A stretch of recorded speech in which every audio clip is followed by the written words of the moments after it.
One of the easiest ways to dismiss an idea is to shrug and say, it's just a coincidence. But how do we know if something really is a coincidence? Even scientists wrestle with this. When you picture a scientist, you probably imagine someone hyperlogical, facts and observation above all else. But that's not always how it plays out in the real world. Our brains hate uncertainty. And when uncertainty shows up, we push it away with a convenient label, coincidence. Before we go further, think of one weird coincidence you've had. Hold it. We'll test it later.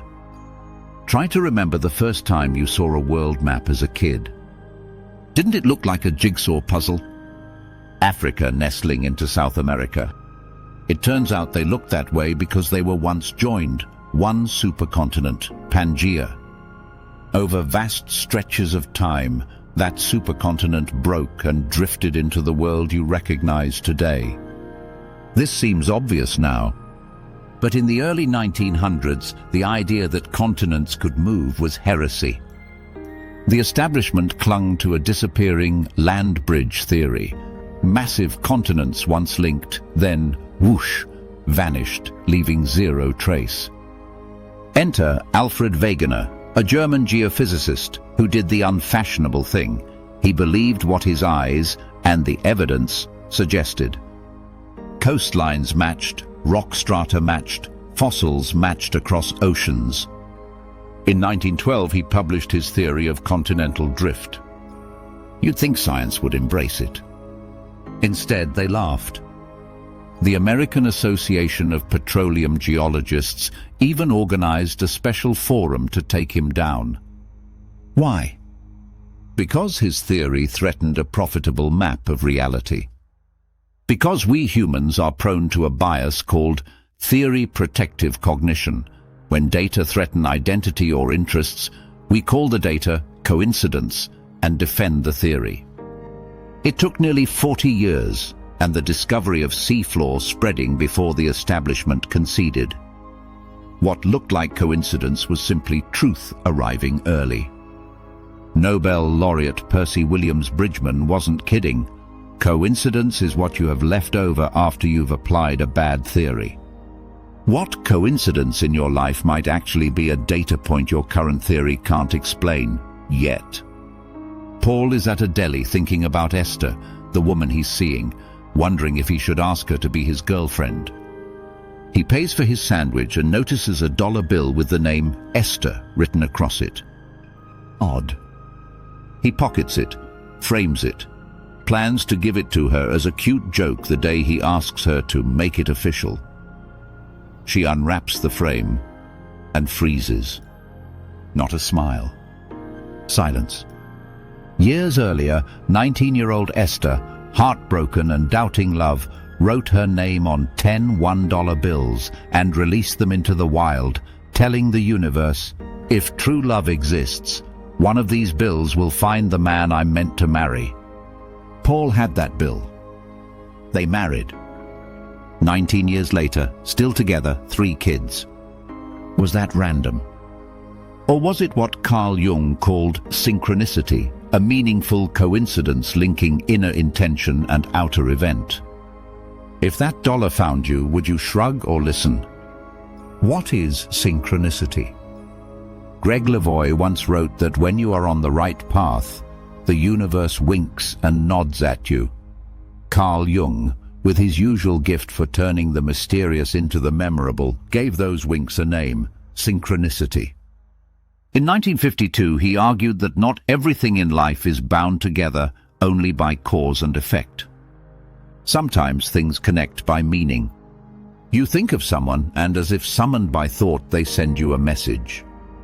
You dream of a symbol, and the next day it stares back at you from a street sign. These are the moments that make us pause, moments where the fabric of the ordinary seems briefly transparent and another pattern shows through. For Jung, these alignments were not just charming accidents. They were glimpses of something deeper.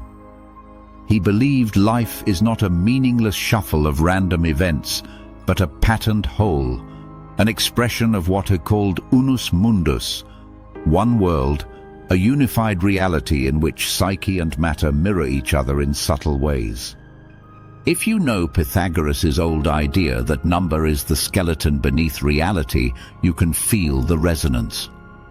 The universe, like music, is structured in intervals and harmonies, and every now and then it plays a chord that you recognize, one that feels like it was meant for you. Of course, Jung warned against superstition. Not every odd occurrence is a message from the cosmos. Most things are just what they appear to be, ordinary accidents, irrelevant overlaps. But every so often, an alignment comes along so improbably apt, so precisely tuned to the question burning inside you, that brushing it off as random feels dishonest. Like dreams, synchronicities are not meant to prove anything. They are not pieces of evidence to argue with. They are prompts, nudges, subtle whispers designed to catch your attention and draw you back to the wholeness you forget in the daily grind. Think about it. Have you ever had a dream that spilled into the daylight? Something you saw in sleep echoed back in waking life. The detail, the symbol, the person you hadn't thought about in years suddenly appearing the next day. These are the moments you should write down immediately. Because memory will blur them, and with it the clarity of the invitation. Meaning often reveals itself only when you return later and notice the patterns strung between these experiences like constellations. But there is a shadow here too.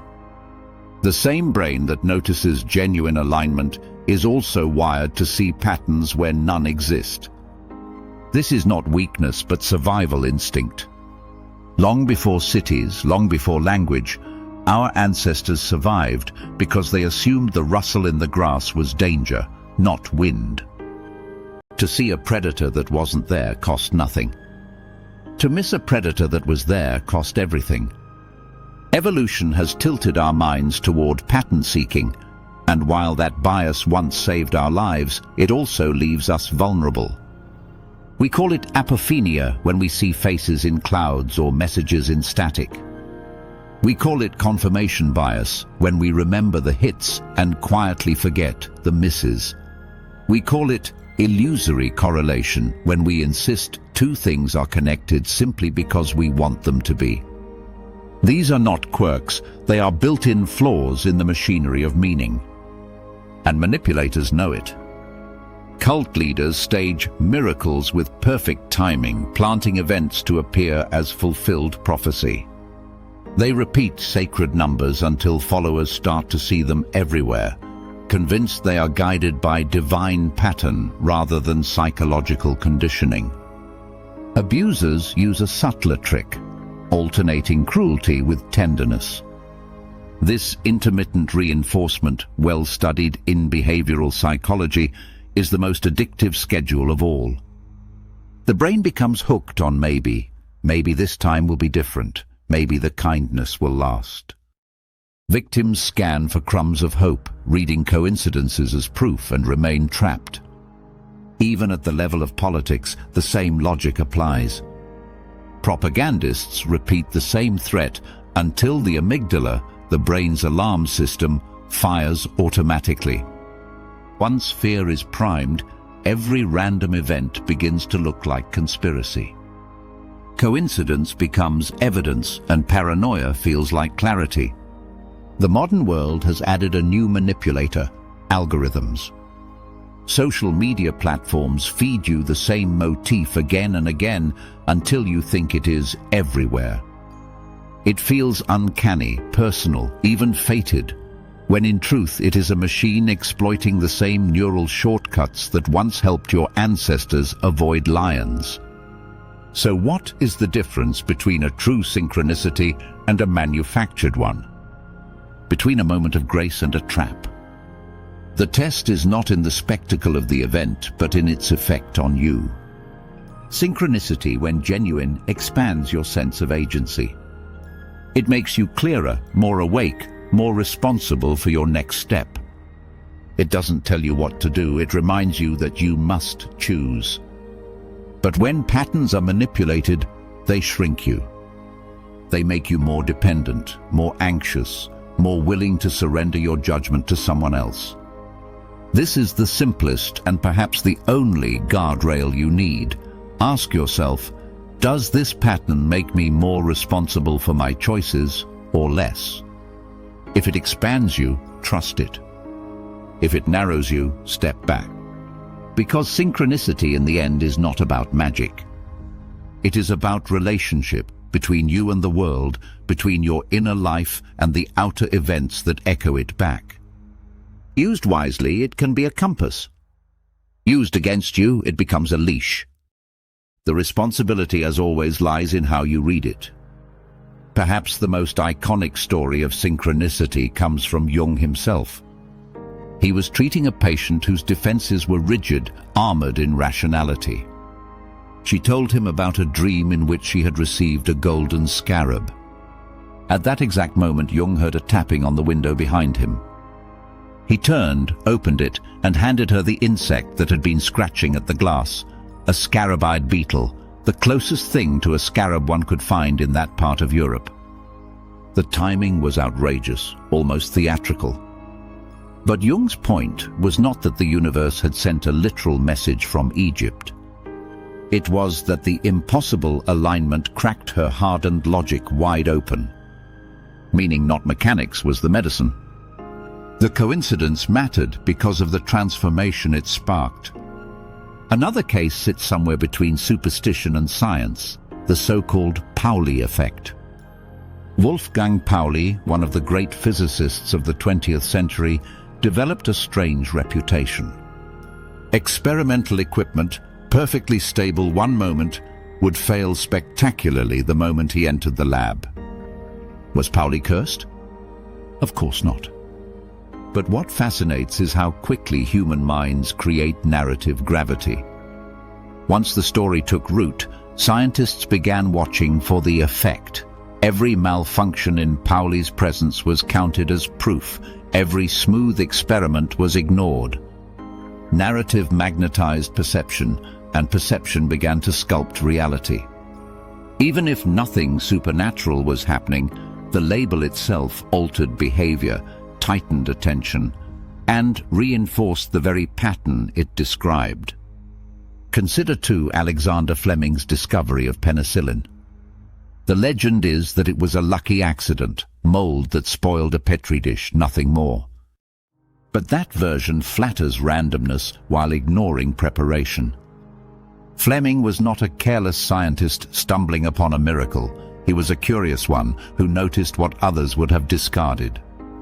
Most researchers would have thrown the contaminated dish away. Fleming looked closer and saw that the mold was killing bacteria. His genius was not luck, but attention, the ability to treat a failed experiment as a disguised discovery. What the world calls coincidence was, in reality, serendipity meeting a prepared mind. And so the question lingers, how many of the so-called failures in your own life, jobs lost, relationships ended, doors slammed shut, are not failures at all, but misnamed discoveries waiting to be recognized? How many times have you thrown away the petri dish too quickly? Now zoom the lens outward. Beyond the scale of therapy rooms and laboratories, the greatest coincidence of all confronts us, the fact that we exist at all. Physicists have long noticed that the fundamental constants of the universe, the strength of gravity, the charge of the electron, the balance of nuclear forces, fall within astonishingly narrow ranges. If gravity were a fraction stronger, the cosmos would have collapsed back on itself before stars ever ignited. If it were slightly weaker, matter would have scattered too thinly for planets to form. If the strong nuclear force were off by a hair, carbon, the basis of life, would never have appeared. This is the so-called fine-tuning problem. It raises an unsettling question. Is life here because of a design? Because of infinite multiverses where only this one worked? Because of observer bias? We can only ask the question in a universe where asking is possible, or because we are still misusing that lazy word, coincidence? Whatever the explanation, the raw fact remains. The conditions for life are improbably permissive. We live inside what looks like an almost impossible alignment. And this raises another question, less scientific than existential. How does that recognition land in you? Does it make you feel tiny, a dust mote adrift in a hostile expanse? Or does it make you feel invited, as if the universe leaned improbably in your favor so that you could be here to notice it? Numbers that follow you. Bias or breadcrumbs? Have you ever glanced at the clock at exactly 11:11? Or noticed the same sequence, 222, 333, 777, popping up on receipts, license plates or room numbers? For some, these are nothing but accidents of perception. Numerology calls them angel numbers. The skeptic inside you, however, whispers that it's just selective attention. And in a sense, the skeptic isn't wrong. Repetition is a persuasion engine. It's the trick behind advertising slogans, behind propaganda campaigns, even behind the way habits form. Repeat anything enough times and the brain begins to notice it everywhere, assigning weight to what might otherwise be ignored. But consider a softer hypothesis. Perhaps these recurring numbers aren't fortune cookies sent from some distant cosmic post office. Perhaps they are magnets for attention. Not predictors, but pointers. They don't foretell the future, they reveal the present. Maybe that 11:11 is not a prophecy, but a mirror, highlighting the very thought you were holding when you saw it. Maybe it's pointing you toward the decision you're avoiding, the relationship you're neglecting, the truth you're resisting. Think of them as dream motifs that refuse to stay confined to night. They leak into the daylight, insisting you notice. And instead of arguing about whether the universe meant it, you can run a simple experiment. For 1 week, every time a number repeats, write down 3 things. What were you thinking at that moment? 2. What were you resisting or postponing? 3. What is one tiny action you could take in the next 24 hours? Don't debate the cosmos. Just track whether attention followed by action leads to alignment. Here's the difficult part. Not every pattern deserves your faith. Some are real invitations. Others are mirages conjured by hope, fear, or fatigue. So how do you tell the difference? Not by aesthetic beauty, not by goosebumps, not by how flattering the story feels. The only test that matters is effect. Ask yourself first, does the so-called sign touch something alive in your life right now, or are you forcing it to? Genuine synchronicities strike like a tuning fork. They vibrate against the very questions you've been carrying. If it feels grafted on, it probably is. Next, ask whether the signal repeats across multiple independent channels. A dream alone can mislead. A dream echoed by a conversation, then again by an unexpected offer. That convergence begins to look like choreography. Then consider what it demands of you. If following the cue requires you to act responsibly, make a call, set a boundary, learn a skill, it may be meaningful. But if it asks you to surrender your will, to sit passively and wait for salvation, that's the mark of manipulation, not guidance. Finally, judge by fruit. After acting on it, do you find yourself clearer, steadier, more alive? Or do you spiral into confusion, dependency, and self-doubt? A true sign strengthens integrity. A false one drains it. The filters are not foolproof. Nothing is. But they are better than being tossed between cynicism and credulity. And they turn the question of synchronicity from a metaphysical debate into a practical tool. By this point, your brain will already be tugging you toward 2 exits. One is the skeptic's escape hatch. Cool stories, but this is woo. That's not reason speaking. It's pride protecting you from wasted hope. If you dismiss too quickly, you get to keep your armor, but you also keep your blindness. The other exit is just as dangerous. Everything is a sign. That's not wisdom. It's your dopamine circuits lighting up. It feels like magic, but it quickly becomes addiction. You start to see the universe as a slot machine spitting out clues for your personal amusement. Staying matters because only by resisting both exits can you find the middle path. If you leave now, you leave with confusion.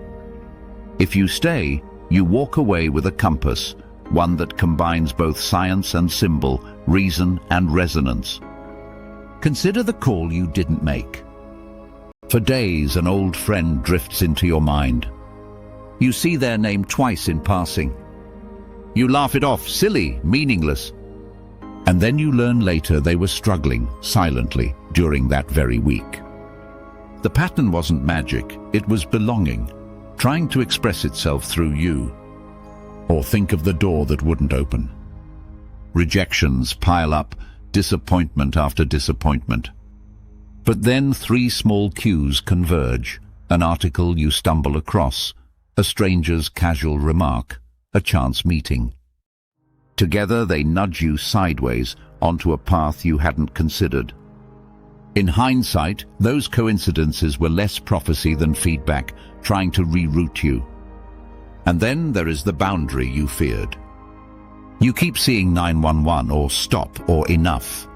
It isn't destiny. It's your nervous system sending flares. The signs were not out there. They were in you, insistent, refusing to be ignored. You finally say no, and the relief feels like peace returning after years of absence. The meaning was not cosmic. It was biological, psychological, deeply personal. These are not exotic tales. They are the everyday texture of human life. And they are happening to you already. The only question is whether you notice, whether you interpret, and whether you dare to respond. So ask yourself now, which of these stories is yours?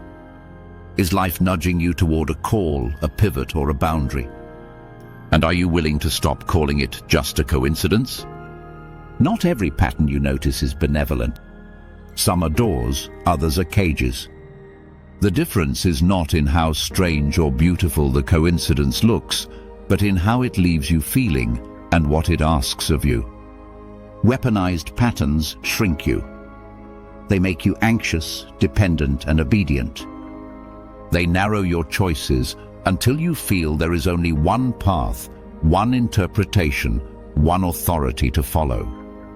They isolate you from voices of dissent, from the grounded friends who might question what you've been swept into. When a so-called sign demands that you abandon your critical thought or cut off the ties that keep you balanced, you are no longer dealing with synchronicity. You are standing in a theater of control. The pattern has been hijacked. The curtain has been pulled down not to reveal, but to blind. Walk away. Liberating patterns feel different in your bones. They make you calmer, not more frantic. They bring clarity where confusion reigned. They expand your sense of what's possible rather than constrict it. They reconnect you to community, to responsibility, to your own agency. True synchronicity will never ask you to amputate the best parts of yourself.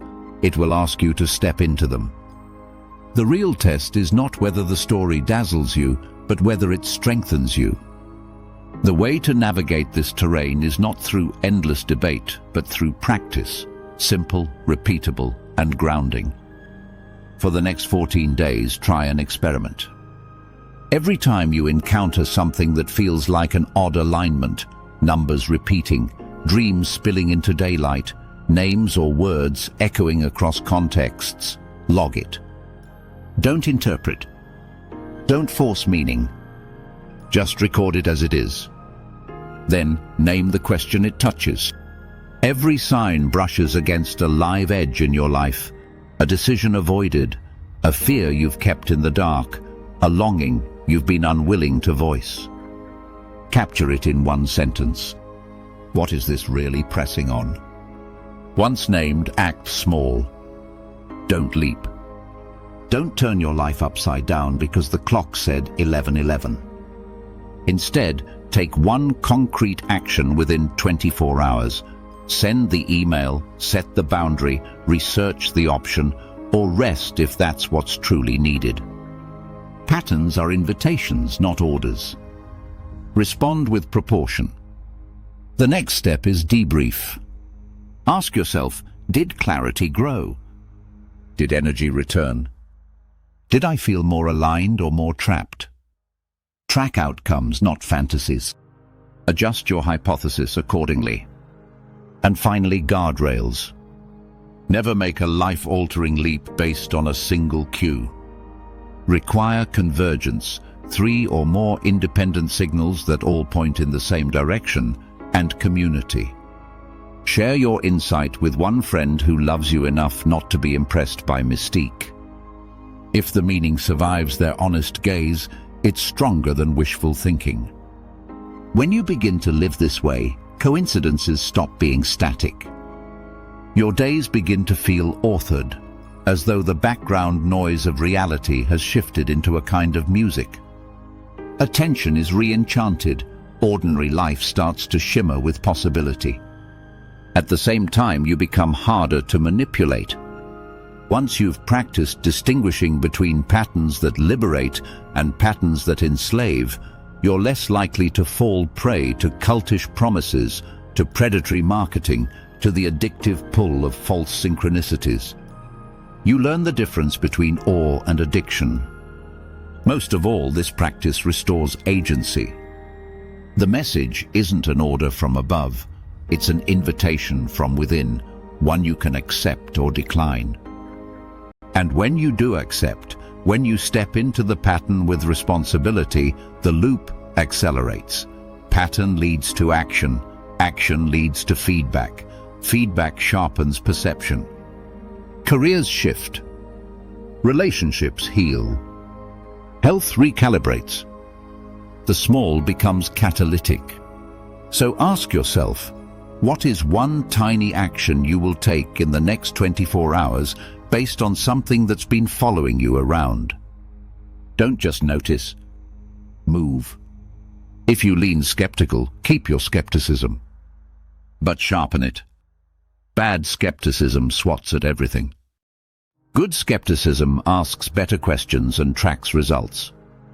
Use your critical eye to refine, not to blind.